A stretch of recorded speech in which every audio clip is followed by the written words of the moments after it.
యేసుక్రీస్తు పరిశుద్ధ నామంలో మీ అందరికీ శుభములు తెలియజేస్తూ ఉన్నాను. నేను నిన్ను విమోచించి తిని నీవు నా సొత్తయినావు. ఈరోజు మనం ధ్యానిస్తున్న అంశము ప్రాకారములను పడగొట్టు దేవుడు. మన దేవుడి పేరు ఏంటంటే ప్రాకారములను పడగొడతాడు కదండి. మన జీవితంలో ఏదేది ఈరోజు మనం దాటకుండా, మన ముందుకు రాకుండా, మన జీవితంలో అనేక విషయాల్లో ఎదగకుండా ఏ అడ్డు కూడా, ఏ ప్రకారమైతే నీకుండో అడ్డుగా ఉందో మన దేవుడు ఏం చేస్తారంటండి, ఆ ప్రాకారములను పడగొడతాడు. మనం చదువుతున్న మీకా గ్రంథము 2వ అధ్యాయము 13వ వచనాన్ని మనం ఈ విధంగా చూస్తున్నాము. ప్రాకారములను పడగొట్టువాడు గొర్రెలకు ముందుగా నడుచును. చూసారండి, ప్రాకారములను పడగొట్టువాడు. మన దేవుడి పేరు ఏం పేరంటే ప్రాకారములను పడగొడతారంట. నీకు నాకు ఏదైతే, ఎందుకంటే మనము దేవునికి చెందిన వారం, మనము దేవుని బిడ్డలం కదా. గొర్రెలకు ముందంటే గొర్రెలు ఎవరు?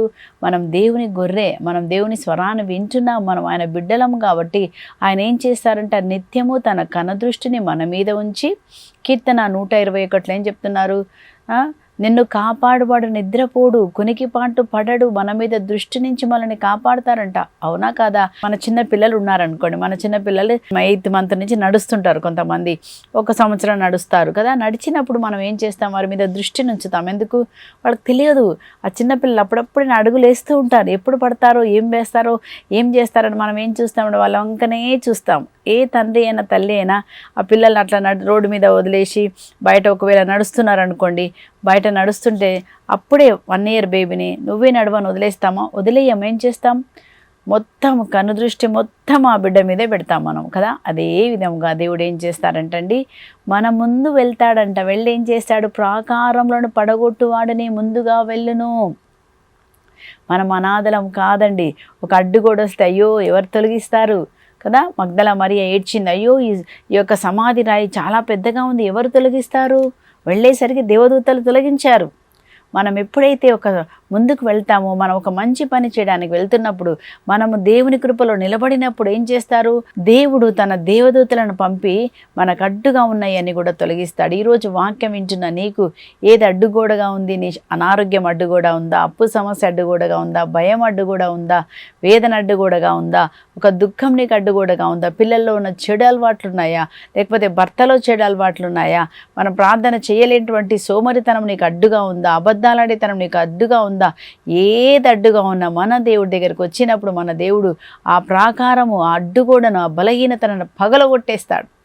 అదే దేవుడు మన జీవితంలో చేస్తారు. అందుకే మనం చదువుతాము, కీర్తనాకారుడు అంటున్నాడు 97వ కీర్తన 5వ వచనంలో, ఆయన సన్నిధిలో పర్వతాలు మైనం వల్లే కరిగిపోతాయి. ఏ పర్వతం ఈరోజు నీకు అడ్డుగా ఉందో, ఆయన సన్నిధిలో పర్వతములు మైనం వల్లే కరిగిపోతాయి. అందుకే మనం ప్రార్థనకి రావాలి. అందుకే మీరు దివ్యవాణిలో టాకులు వింటూ ఉండండి, వాక్యాలు వింటూ ఉండండి, చూస్తూ ఉండండి. ఏ వాక్యం మీకు విడుదల చేస్తుందో మనకు తెలియదండి. కాబట్టి మనం ఏం చేయాలంటే, ఆయన సన్నిధిలో పర్వతాలు మైనం వల్లే కరిగిపోతాయి. ఈరోజు పర్వతం ఏంటి? ఇప్పుడే మనం ధ్యానించాము. నీ పర్వతం ఏదో, నీ పాపం ఉండొచ్చు, బలహీనత ఉండొచ్చు, కొట్లాట ఉండొచ్చు, పిల్లలు ఉండొచ్చు. ఏది నీ బలహీనత ఉందో, ఏది నీకు అడ్డుగోడగా ఉందో, ఇంట్లో కొట్లాట జరుగుతుందేమో, ఇద్దరి మధ్య సమాధానం లేదు. కానీ ఎప్పుడైతే మనం యేసు ప్రభు దగ్గరికి వచ్చినప్పుడు, ఆయన సహాయం కోరుకున్నప్పుడు ఏం జరుగుతుందంట, ఆటోమేటిక్గా దేవుని సన్నిధిలో ఏ పర్వతమైనా ఏం జరుగుతుందండి, అవి మైనం వల్లే కరిగిపోతాయి. కనుక మనం ఎక్కడికి రావాలి? యేసు ప్రభు దగ్గరికి రావాలి. ఆయన వాక్యం వినాలి, ఆయన ప్రార్థనలో పాల్గొనాలి, మనం మోకరించి ప్రార్థన చేయాలి. ప్రభువా, నా జీవితంలో ఇలాంటి అడ్డు కూడా ఉంది ప్రభా అని మనం ఎప్పుడైతే ప్రార్థన చేసినప్పుడు దేవుడు ఏం చేస్తారండి, ఆ అడ్డుగోడను ఆయన తొలగిస్తారంట. తొలగించినప్పుడు ఏం జరుగుతుంది? అక్కడ ఏం చదువుతున్నామంటే, వారు ద్వారములను పడగొట్టి దాని ద్వారా దాటిపోతారంట. ఎప్పుడైతే ప్రభు ఆ యొక్క ప్రాకారమును పడగొట్టినప్పుడు మనం ఏం చేస్తామంట, మనమంట ఆ ద్వారాలు దాటుతాం. ఏదైతే దాటలేకపోతున్నావో దాటిపోతారంట. హల్లెలూయా, ఎంత మంచి మాట అంటారు. వారి ద్వారములు పడగొట్టి ఏం చేస్తారంట, వారు దాన్ని దాటిపోతారంట కదండి. ఏ అడ్డుగోడున్నా, అక్కడ ఎరికో గోడలు ఉన్నాయి, ఇజ్రాయేల్ ప్రజలు దాన్ని దాటి వెళ్ళిపోయారు. వాళ్ళు స్తుతించారు. కేవలం స్తుతించినప్పుడు దేవదూతలు పరలోకం నుంచి వచ్చే గోడలను పగలగొట్టేశారు.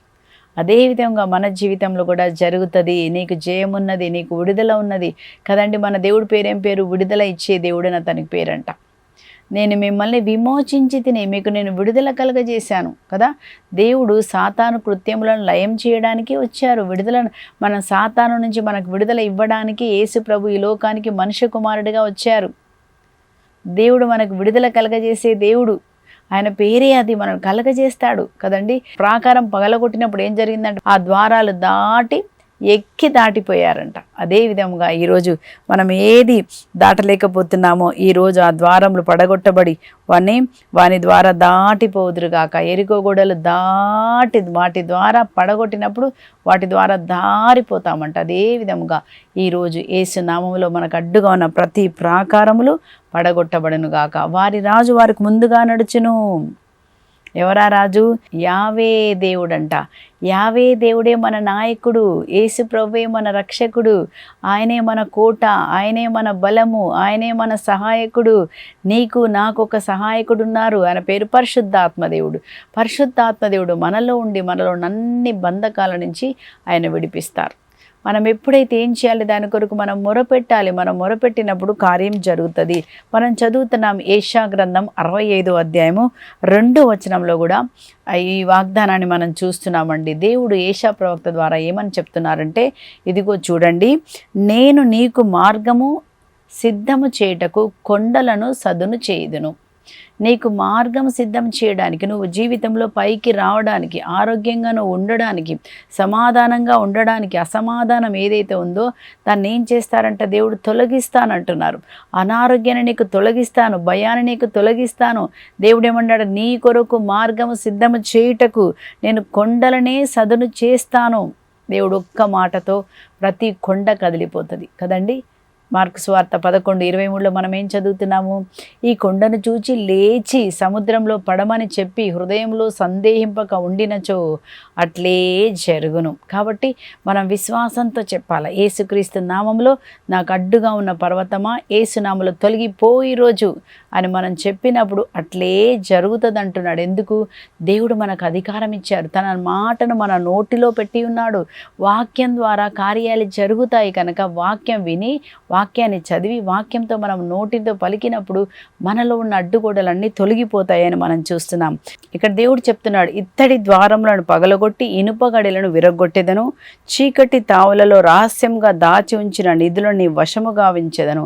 అప్పుడు నీవు నేను దేవుడు అని తెలుసుకుంటావు. దేవుడని మనం గుర్తించేలాగా, ఆయన నీకు సహాయకుడని నువ్వు గుర్తించేలాగా దేవుడు గొప్ప అద్భుతం మన జీవితంలో చేయబోతున్నారు. ఏ పర్వతము ఏ అడ్డు కూడా ఉందో అది యేసు నామంలో తొలగిపోతుంది. యేసయ్య సన్నిధిలో పర్వతాలు మైనమళ్ళీ కరిగిపోతాయి. దేవుని సన్నిధిలోకి వస్తే చాలండి, మన జీవితంలో అద్భుతం జరుగుతుంది. ఎందుకు? దేవుడు మనకి ఆయన విడుదల చేస్తారు.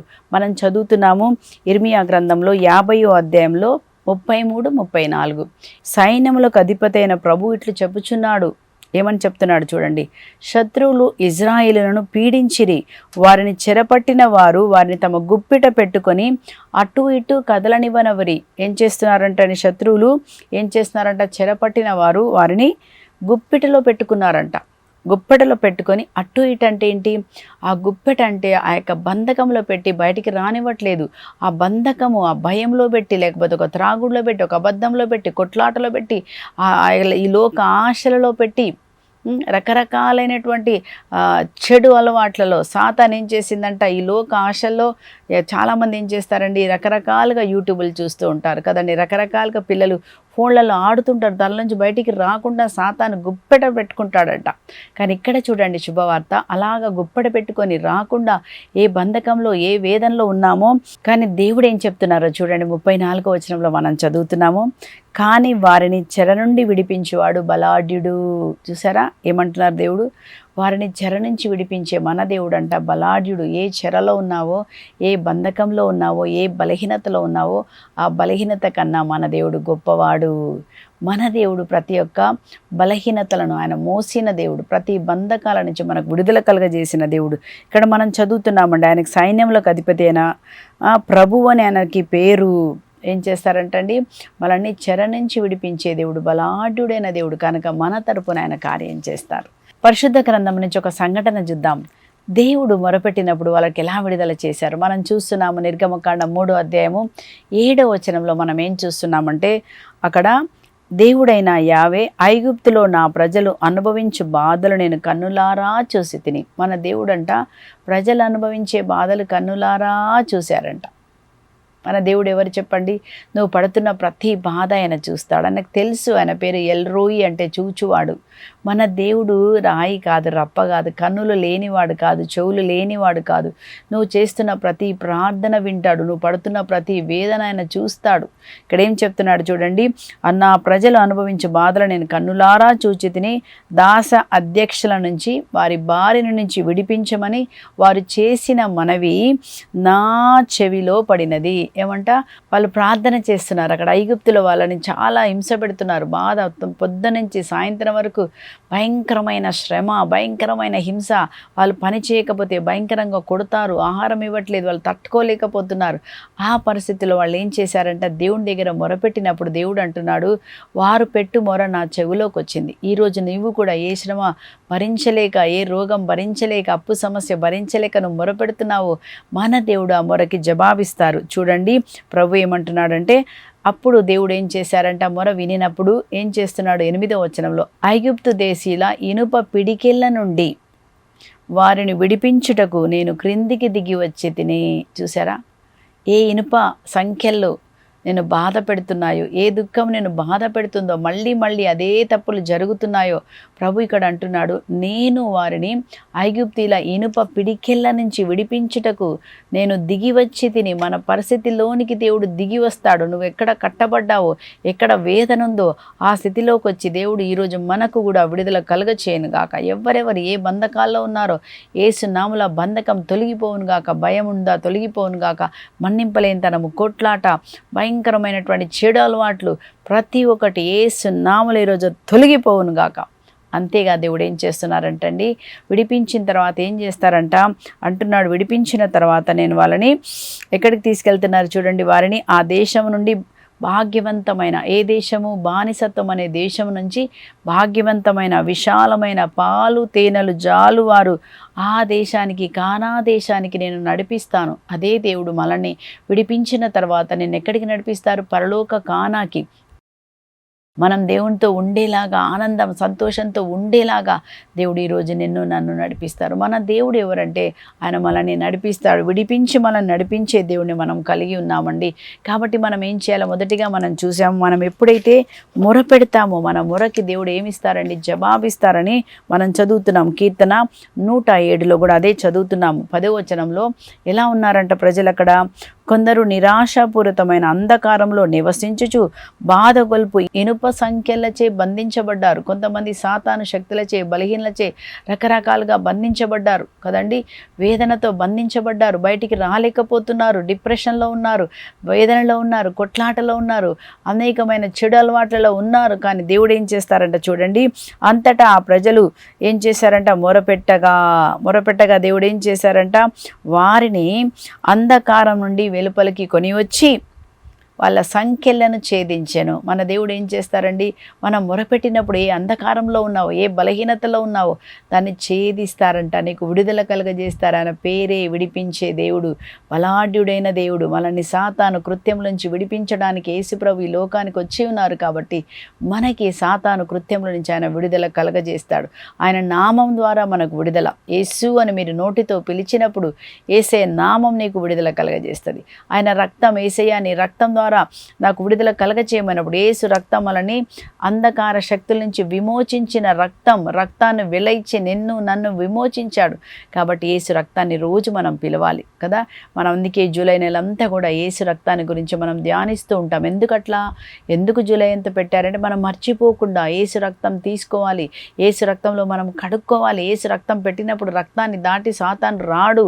యేసు రక్తం దేవా నా బిడ్డలను కడగండి అన్నప్పుడు యేసు రక్తంలో వారు కడగబడి వారికి విడుదల కలుగుతుంది. యేసు రక్తం ద్వారా మనకు విడుదల, యేసు రక్తం ద్వారా మనకి భద్రత కలుగుతుంది. కనుక మనం యేసు రక్తాన్ని వాడాలి. యేసు రక్తం వాడినప్పుడు ఏం జరుగుతుంది? విడుదల కలుగుతుందండి. అప్పుడు దేవుడు ఏం చేశారంటే ఇత్తడి తలుపులు పగలగొట్టి, 16వ వచనం చదువుతున్నాం, ఇత్తడి తలుపులు పగలగొట్టును ఇనుప గడిలను విరగొట్టి దేవుడు బయటికి తీసుకొని వచ్చారు. ఎందుకు ఆ యొక్క సంఖ్యలలోకి వెళ్ళారంటే వారు దేవుని ఆజ్ఞ మీరినందున వాళ్ళ సంఖ్యలలోకి వెళ్ళాల్సి వచ్చింది. కాబట్టి ఈరోజు మనం ఎక్కడెక్కడ తప్పు చేసి ఎక్కడెక్కడ ఇంకా దేవునికి లొంగకుండా ఎక్కడ విధేయత లేకుండా ఇంకా అదే పాపంలో ఉన్నామేమో దేవుడు ఈరోజు మారు మనసును కలగజేయను గాక. వింటున్న వాక్యం మనకి మారు మనసు కలగజేసి పశ్చాత్తాపాన్ని కలగజేసి మనం ఒప్పుకుంటుండగా ఆ బంధకంలో నుంచి దేవుడు నిన్ను బయటికి తీసుకొని వస్తాడు.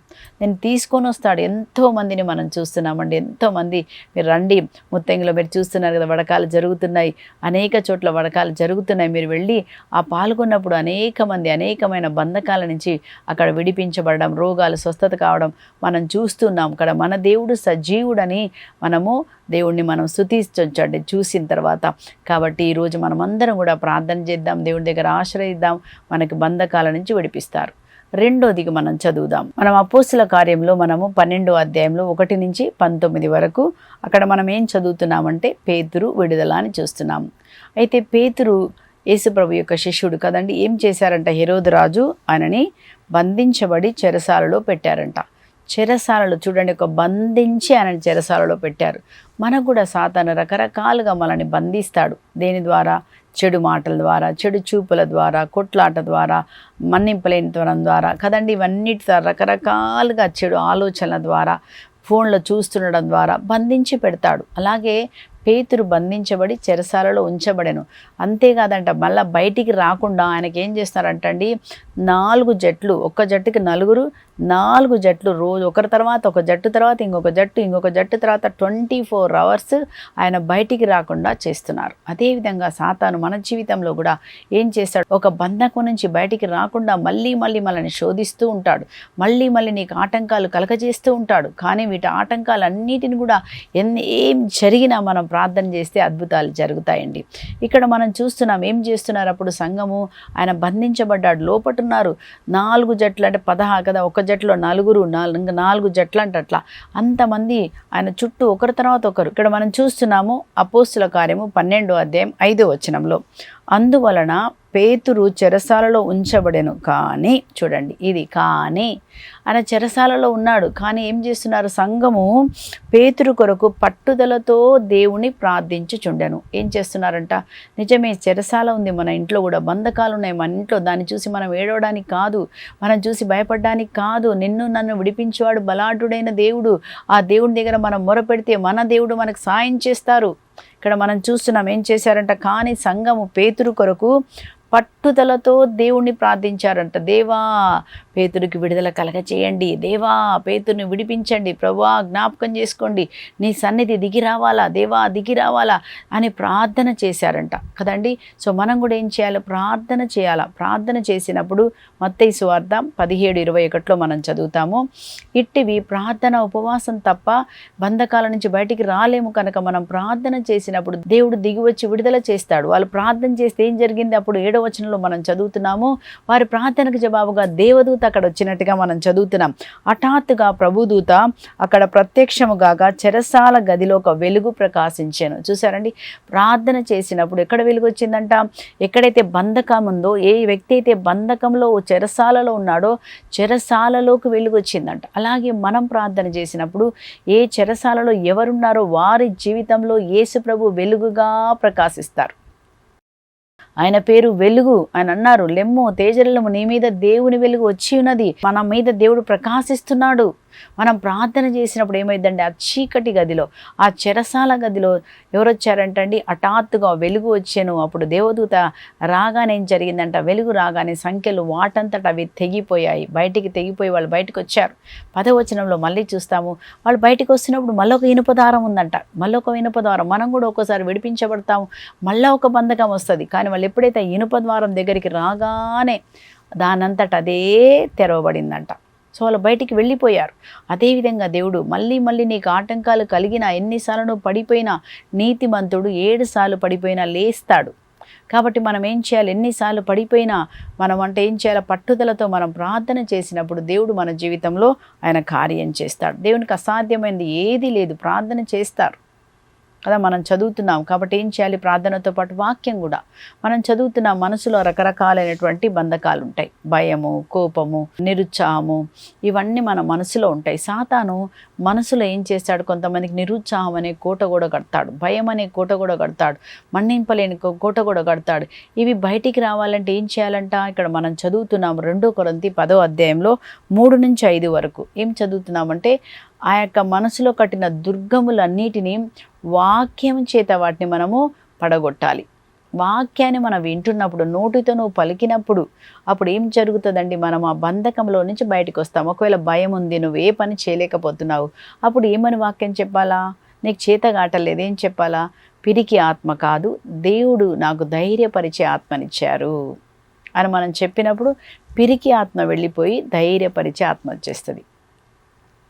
అలాగే మనం ఏ పని చేయలేకపోతున్నాం, అప్పుడు ఏం చెప్పొచ్చు? యేసుక్రీస్తు అనుగ్రహించే శక్తి చేత ఎట్టి పరిస్థితినైనా నేను ఎదుర్కోగలను అని మనం నోటితో పలికినప్పుడు ఏమని? యేసుక్రీస్తు ఇచ్చే శక్తి చేత ఏది చేయలేకపోతున్నావో, భయపడుతున్నావో వాక్యం చెప్పాలి. యేసుక్రీస్తు అనుగ్రహించే శక్తి చేత ఎట్టి పరిస్థితిని ఎదుర్కొనే శక్తి నాకున్నది అని నోటితో పలికినప్పుడు మనసులో కట్టిన భయము ఏదైతే నువ్వు బయటికి రాలేకపోతున్నావో ఆ దుర్గములంట, మా పోరాటంలో మేము ఉపయోగించే సాధనములు ప్రాపంచికములు కావు, అవి దుర్గములను కూడా ధ్వంసము చేయగలిగిన శక్తివంతమైన దేవుని వాక్యము. అసత్యములను మేము నాశనం చేస్తాం. అసత్యం ఏంటి? సాతాను చెప్తుంది, నువ్వు పనికిరావు, నువ్వు పిరికి, నువ్వు ఇట్లే ఉంటావు. కానీ దేవుడు చెప్తున్నాడు, నీకు బయటపడే మార్గం ఉన్నది. నువ్వు దేవుని బిడ్డ, దేవుని శక్తి చేత బయటికి రాగలవు. నోటితో వాక్యాన్ని పలికినప్పుడు ఆ దుర్గములు, మనసులో కట్టిన భయము, దుర్గము, బంధకాలు అవి యేసునామములో తొలగిపోతాయి. కనుక వాక్యం తీసుకొని మనం ఏం చేయాలి? చదవాలి. వాక్యాన్ని చదివిన తర్వాత దాని నోటితో మీరు పలకండి. దేవుడు అన్నాడు, మీరు పలికినప్పుడు మన జీవితంలో అద్భుతాలు జరుగుతాయి. కాబట్టి నోరు తెరిచి మనం ఏం చేద్దామంటే దేవుని వాక్యాన్ని పలుకుదాం. మీకు స్తుతుల పుస్తకం ఉంటే తీసి చెప్పండి. ఏ పరిస్థితికి ఏది కావాలో దాన్ని మీరు చెప్పినప్పుడు దేవుడు మీ జీవితంలో అద్భుతం చేస్తారు. ప్రార్థించుకుందాం. పరిశుద్ధుడైన తండ్రి, ప్రేమ స్వరూపుడైన దేవ, మీరు చెరపట్టబడి ఉన్నారు, కానీ మేము విడిపించువాడు బలాఢ్యుడైన దేవుడు. దేవా, ఈ రోజునైనా ఎవరెవరం ప్రభా ఏ చెరలో ఉన్నారో, ఏ బంధకంలో ఉండి దేవా నాకు విడుదల కావాలని అయ్యా అడుగుతున్న ప్రతి బిడ్డను ప్రభా ఈరోజు మీరు దర్శించండి. ఎవరు చీకటిలో ఉన్నారో ప్రభా చీకటిలో నీ వెలుగు ప్రకాశించునుగాక. బంధకంలో ఉన్న వారికి దేవా ఈరోజు నీ వాక్యం ద్వారా విడుదల కలుగునుగాక. వింటున్న వాక్యం ద్వారా విడుదల కలుగునుగాక. అయ్యా ఇప్పుడే ప్రభా నీ దేవదూతలను పంపించి బంధకం నుంచి విడిపించమని అడుగుతున్నాం. నీ రక్తంలో ప్రభా ప్రతి ఒక్కరిని కడగండి ప్రభా. నీ రక్తం ద్వారా మాకు విడుదల కలుగునుగాక. మనసు, తలంపులు, ఆలోచనలో ఉన్న బంధకాలను తొలగిపోవునుగాక. నీ కృప, నీ కనికరం మాకు దయచేయమని యేసుక్రీస్తు అతి పరిశుద్ధ నామం పేరిట అన్నీ అడిగి పొందుకొని ఉన్నాము పరలోకపు తండ్రి. Amen, amen. దేవుడు మీ అందరిని దీవించునుగాక. ఆమెన్. Praise the lord.